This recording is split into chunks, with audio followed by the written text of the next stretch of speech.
Hola, nos extrañaron porque ahora estamos sacando una nueva serie del podcast de los Gómez.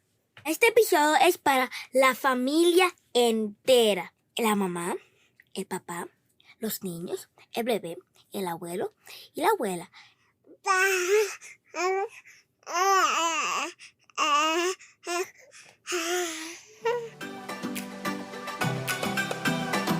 Hola, yo soy Moisés Gómez. Yo soy Betsy Gómez. Yo soy Josué Gómez. Yo soy Samuel Gómez.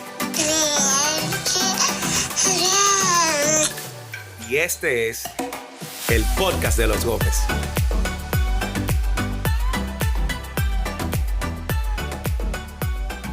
Bienvenidos al nuevo episodio del podcast de los Gómez. Finalmente, después de una pausa Forzosa.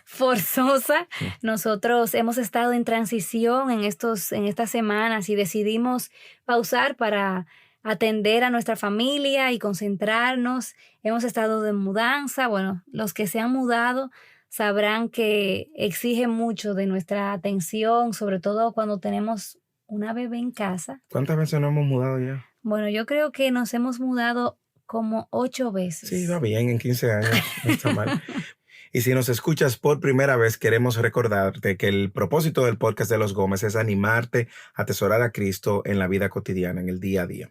Y por eso hemos decidido iniciar una miniserie titulada ¿Cómo aplicar el Evangelio en el hogar? Tal como lo prometimos en Instagram unas semanas anteriores, nosotros queremos explorar este tema porque si algo ha transformado nuestra familia, nuestra relación como matrimonio, la dinámica del hogar, la crianza de nuestros hijos, es precisamente entender, creer, abrazar, aplicar el Evangelio. Y nosotros entendimos que hacerlo miniserie era lo más conveniente porque conociéndonos nosotros en un solo episodio no íbamos a poder cubrir todo lo que entendemos que podemos cubrir a la luz de este tema, cómo el Evangelio luce desde mi perspectiva personal, mi perspectiva matrimonial y mi crianza y la crianza de mis hijos. Así que les invitamos a que no se pierdan esta miniserie que inicia en el día de hoy, tratando de responder esta pregunta, Betsy. ¿Cómo sé si mi entendimiento del Evangelio es deficiente? Y esto queremos verlo en dos perspectivas.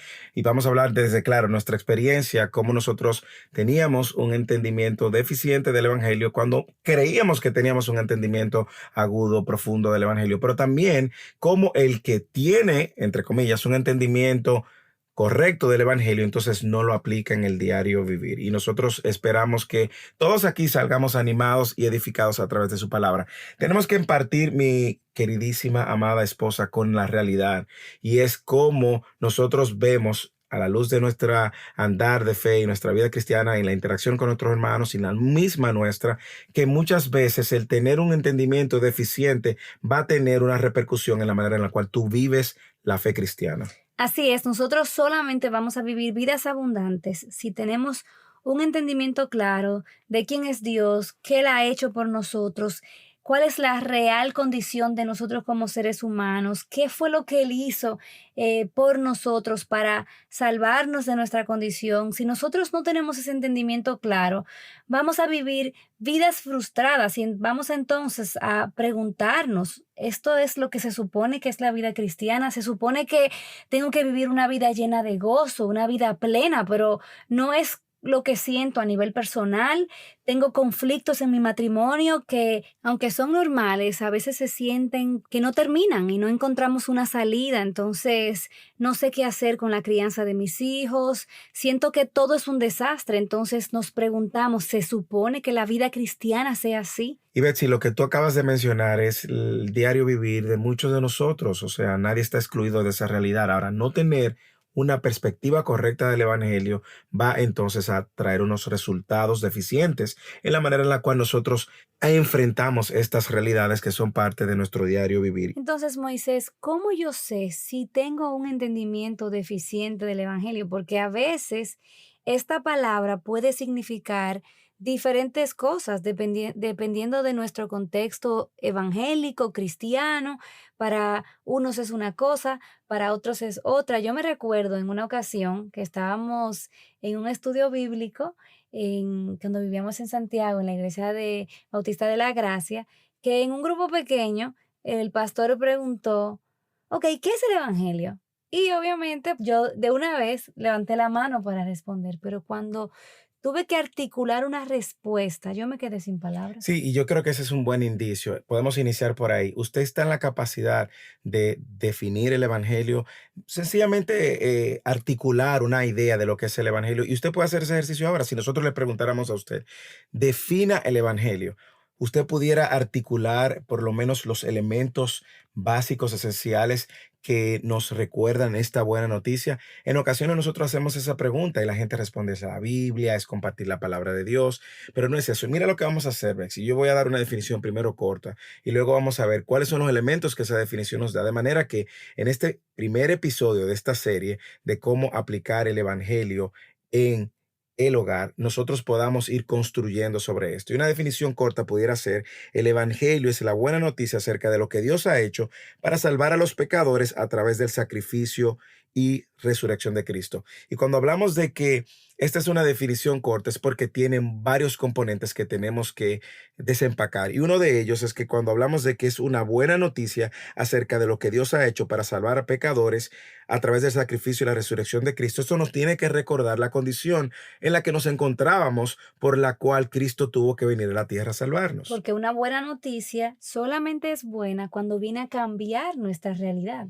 y nos viene a resolver un problema. Exactamente, porque esa es la condición que se encuentra todo aquel que no ha sido alcanzado y redimido por Cristo. ¿Cuál es la condición? Pecadores. ¿Pero qué significa pecadores? Bueno, a la luz de la Escritura, Efesios 2 dice que usted está muerto en sus delitos y pecados. La Biblia también dice en ese mismo texto de Efesios 2 que usted vive conforme al príncipe de este mundo, Satanás, según la corriente de la carne, los deseos y las pasiones. Romanos capítulo 5:10, de que eres un enemigo de Dios. Segunda de Corintios 4 nos dice que el Dios de este siglo cegó el entendimiento. Y cuando usted ve esa condición, usted se da cuenta que no existe fuerza humana alguna capaz de revertir esa condición. Yo quisiera aprenderme esos versículos como tú te lo sabes. La buena noticia es justamente que Cristo vino a salvar al pecador que se encontraba en esa incapacidad de poder revertir esa condición. Un muerto espiritualmente no puede hacer nada. Necesita entonces que el dador de la vida le dé vida eterna, cambie su condición. Y yo tengo que confesar que yo crecí sabiendo que Cristo me perdonó mis pecados. Ujú. Yo sabía que era pecadora y que solamente mi salvación estaba en Él. Sin embargo, Ujú. reconozco que yo no me veía tan muerta. Exactamente. Yo era como una versión como de la Bella Durmiente. Yo necesitaba una ayuda para despertar a una realidad espiritual. Ujú.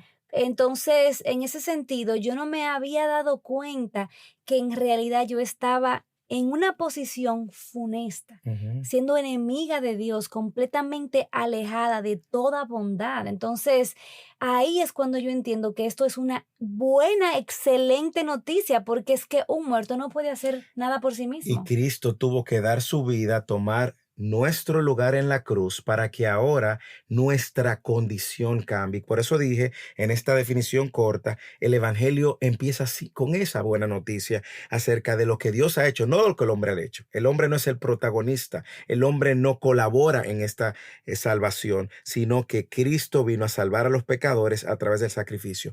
Y a la luz de escucharte, Betsy, me hace también recordar que nosotros tenemos, probablemente en nuestra audiencia, personas que no tienen un entendimiento del evangelio, no tienen una idea, personas que tienen una idea deficiente del evangelio y personas que tienen el conocimiento y los conceptos claros, pero no son capaces de abrazar esa verdad por la fe, vivirla y traerla a su diario, a su vida, a su diario vivir por medio de la fe. Entonces nosotros queremos ayudar y animarte a que tú puedas, a la luz de lo que vamos a estar hablando, abrazar esto también por la fe. Sí, porque yo creo que aquí pueden estar escuchándonos personas como nosotros que teníamos un entendimiento incompleto Ujú. del evangelio, pero también hay personas que pueden decir, bueno, pero yo entiendo el evangelio, yo lo conocí desde pequeño, Ujú. ¿por qué entonces mi vida yo no puedo experimentar ese gozo, porque yo no puedo vivir una vida cristiana estable, firme. ¿Por qué no puedo perdonar? ¿Por qué no puedo extender gracia? ¿Por qué no puedo caminar en esa libertad que Cristo me dio por medio de su sacrificio en la cruz? Entonces, no solamente es que nosotros necesitamos entender el evangelio, es como tú decías, yo necesito creerlo por la fe y responder al evangelio. Yo creo que ahí es donde muchos de nosotros patinamos, porque por teoría tenemos mucha teoría. Y tú sabes que el escucharte hablar también me recuerda un error en el cual yo incurrí por muchos años, y era pensar que el evangelio solo era para el pecador, solo era para evangelizar y solo era para salvarme, y solo era para ese momento de salvación, cosa que no es así. El evangelio es necesario todos los días de tu vida hasta que Cristo regrese. Ahora, en nuestra corta definición de que el evangelio es la buena noticia acerca de lo que Dios ha hecho para salvar a los pecadores a través del sacrificio y resurrección de Cristo, entonces nos lleva al sacrificio de Cristo. ¿Y qué logró Cristo en la cruz? Bueno, logró muchas cosas que son parte de esta buena noticia y que en ocasiones nosotros ni conocemos, ni entendemos, incluso ni sabemos cómo eso puede transformar la manera como yo vivo. Una de las cosas que él logró en la cruz fue que nos redimió, y redimir es sacar de la esclavitud a un cautivo mediante el pago de un precio. O sea, él pagó el precio. Me recuerda la última palabra que Jesús dijo en la cruz. ¿Cuál fue? Consumado es. Tetelestai, consumado es. Y en él, dice Efesios 1:7, tenemos redención mediante la sangre y el perdón de nuestros pecados. Imagínate que tú creas que tú vienes a Cristo, Él te salvó y ya, y se te olvida o no tienes claro que su obra en la cruz cambió tu estatus de esclavo a libre. Esclavo a libre. Y eso fue lo que Él logró en la cruz. Nos redimió. Y cada vez que tú escuches la palabra redimir o redención en la escritura, o la leas en las escrituras, recuerda que eso significa que Él pagó el precio porque tú y yo éramos esclavos. Y no íbamos a poder pagarlo. No había manera de pagarlo. No había forma de pagarlo. Nosotros estábamos esclavos del pecado. El pecado era nuestro amo. Nosotros obedecíamos sus órdenes, hacíamos como nos mandaba y simplemente éramos esclavos del pecado. Y a veces tenemos que preguntarnos cómo eso luce en la vida real. Yo me recuerdo una amiga que adoptó estos niños que eran hijos de narcotraficantes y luego ella los adoptó y los trajo a su casa. Ella fue muy clara en decirle a los niños: ahora ustedes son parte de esta familia, ustedes están a salvo, ya no van a tener tiroteos en la casa, ya no van a estar en peligro. Y los niños parecían estar convencidos, pero cuando amaneció al otro día, ella andaba buscando a los niños y no los encontraba.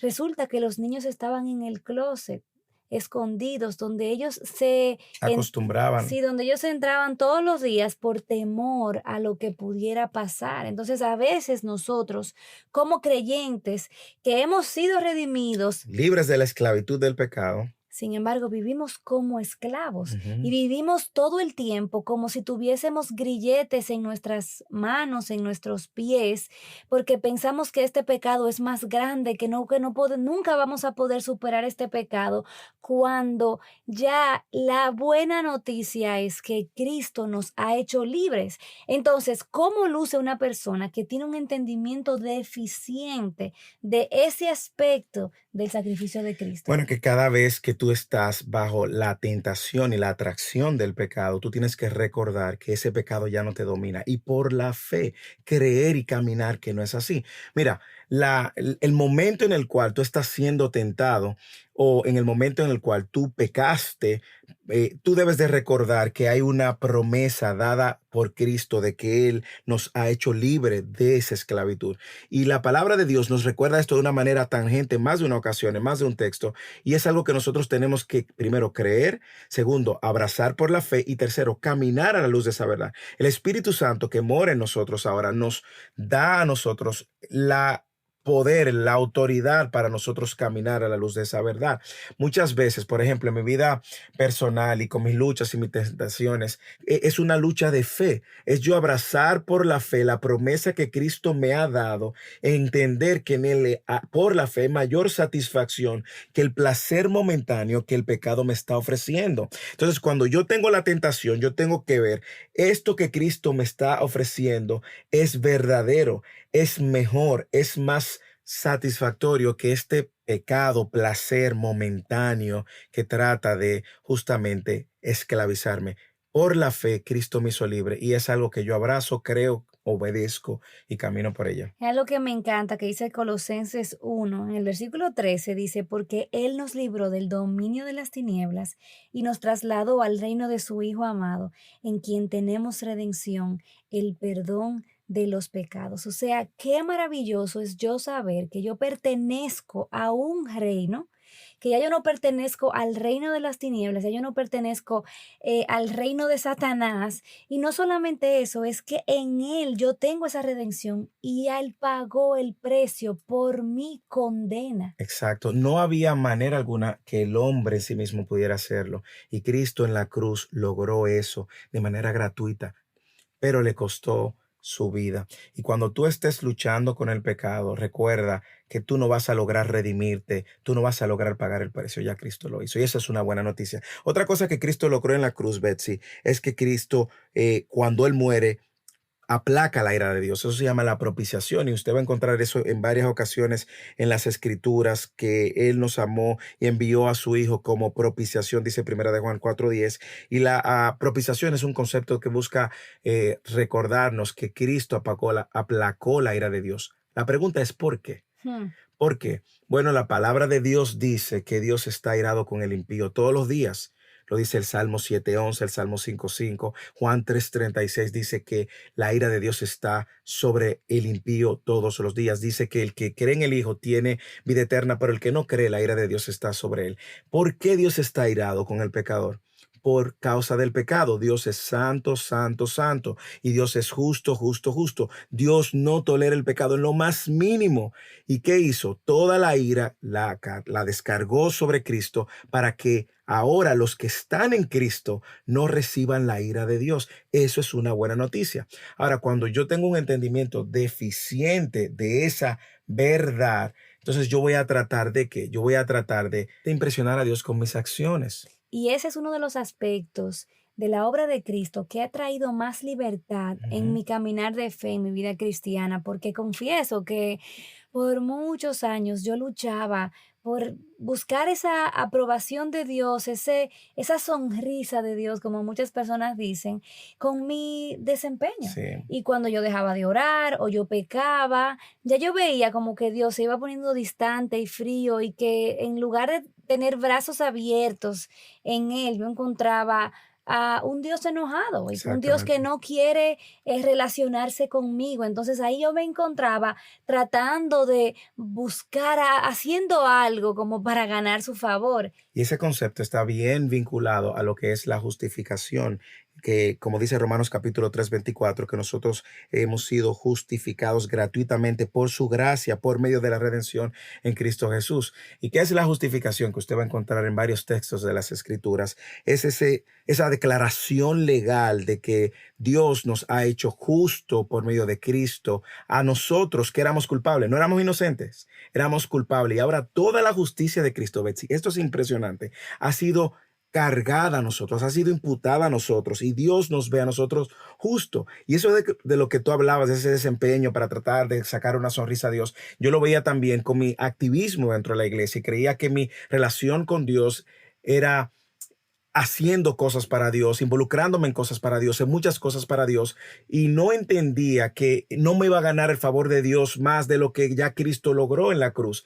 Cristo logró por medio de su sacrificio que todo el que cree en Él sea declarado justo, 100% justo, todo el tiempo. Bueno, yo tengo que confesarte que todavía es como, me da como un cortocircuito en mi cabeza, porque ¿cómo es posible que no importa cuándo, cada vez que Dios me ve a mí, ve la justicia perfecta de Cristo. Sí. Entonces, cuando tenemos un entendimiento deficiente del Evangelio, estamos todo el tiempo como de capa caída, deprimidos, porque nos miramos al espejo y nos damos cuenta que no llenamos el No estándar. llena, y es cierto, no lo llenamos. Por eso tuvo que venir uno a llenar ese estándar que solamente Dios mismo podía llenar. Y por eso Cristo vino y lo hizo.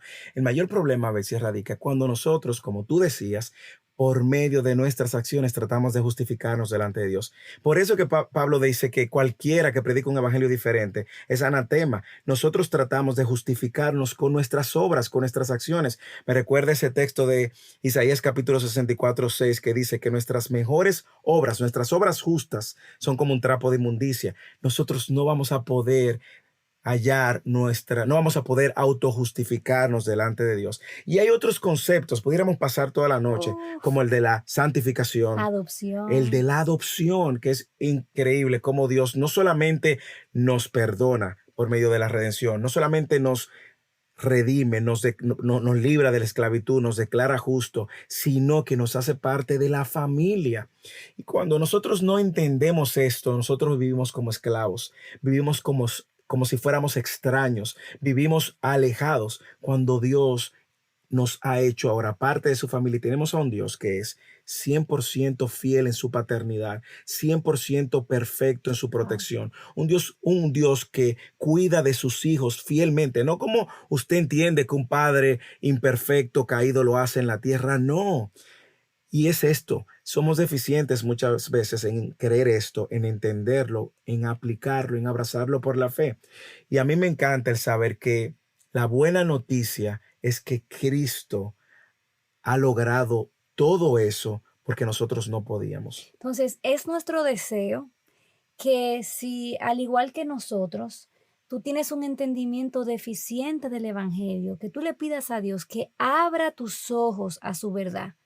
Que tú puedas identificar, bueno, y decir, yo entiendo y conozco el Evangelio, pero reconozco que soy deficiente para creerlo por la fe o soy deficiente para responder en obediencia a este Evangelio, que hoy tú puedas abrir tus ojos a esa realidad y tú puedas clamar al cielo. Entonces, para ir concluyendo, Moisés, ¿cuál sería, porque tú dijiste una definición corta, cuál sería la definición entonces más completa del Evangelio? Podría ser algo como esto, que el Evangelio es la buena noticia de que nosotros siendo pecadores, Dios mostró su amor por nosotros por medio de Cristo, quien al venir a este mundo se hizo como nosotros para que la justicia que no alcanzamos por nuestras obras, por fe en Cristo la obtengamos, y el castigo que nosotros merecíamos por nuestros pecados, por la misericordia de Dios, Cristo lo asume, de forma tal que ahora podemos ser reconciliados con Dios y podemos disfrutar con Él para siempre.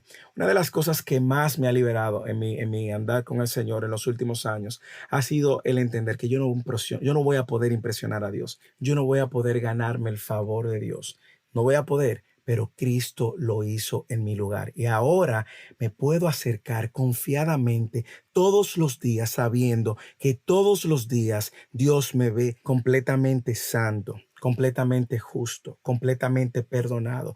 Todos los días Dios me ve como su hijo, no por mí, sino por lo que Cristo logró en la cruz a favor de mí, con su vida, con su muerte y con su resurrección. Estas verdades son como tan gloriosas que a veces no sabemos cómo aplicarlas a lo ordinario de la vida. Ahí donde se siente la tensión en el hogar. Entonces, Moisés, ¿cómo yo puedo aplicar esto en mi vida, en el día a día? ¿Y cómo yo puedo aplicar esto a la dinámica del hogar, específicamente en el matrimonio? Bueno, Bexy, yo creo que es una interesantísima pregunta y la respuesta a esas preguntas la vamos a ver en el próximo episodio del podcast de los Gómez. Bueno, gracias por escuchar hasta aquí y no se pierdan el próximo.